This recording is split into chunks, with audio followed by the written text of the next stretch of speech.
एक बार की बात है। एक बार एक अध्यापक एक संपन्न परिवार के शिष्य के साथ कहीं जा रहे थे, तो उस शिष्य को कुछ मजाक सूझी, क्योंकि उसको रास्ते में किसी गरीब के जूते दिखाई दिए। उसने अध्यापक से कहा, गुरुजी, अगर हम इन जूतों को छिपा दें तो कितना मज़ा आएगा।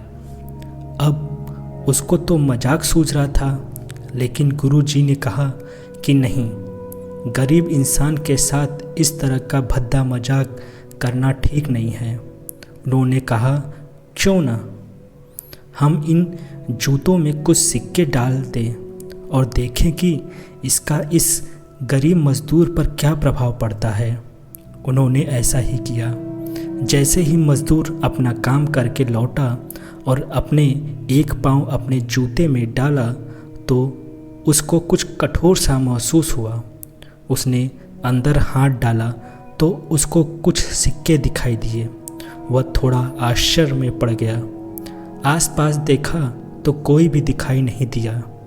वापस उसने दूसरा पैर अपने जूते में डाला और वापस उसको उसमें कुछ सिक्के दिखाई दिए। अब दोनों जूतों के सिक्के को उसने अपने हाथों में रखा और प्रभु की तरफ इशारा किया।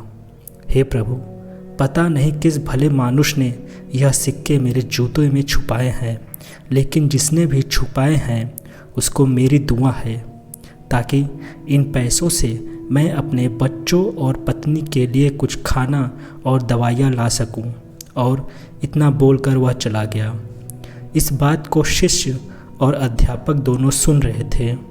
अब अध्यापक ने शिष्य से पूछा कि अब तुम मुझे बताओ कि तुम्हें कैसा महसूस हुआ, तुम्हारी पहले वाला मजाक या मेरा यह तरीका। शिष्य ने कहा कि गुरुजी, मैं आपसे क्षमा चाहता हूँ। अब मुझे समझ आ गया है कि सच्ची खुशी किस चीज़ में है। जब हम किसी का मजाक उड़ाते हैं तो हमें कुछ पल का आनंद मिलता है, लेकिन इससे हमें बद्दुआ मिलती है। लेकिन अगर हम किसी की मुश्किल परिस्थिति में मदद करते हैं और जिसकी भी हम मदद करते हैं उसको भी नहीं पता कि हमने उसकी मदद की है, लेकिन अंदर ही अंदर हमें पता है कि हमने उस इंसान की मदद की है। यही सच्ची खुशी है। जब हम दूसरे को खुशी देते हैं तो हमें सच्ची खुशी मिलती है। दोस्तों, आशा करता हूँ आपको कहानी पसंद आई होगी। तब तक के लिए थैंक यू सो मच।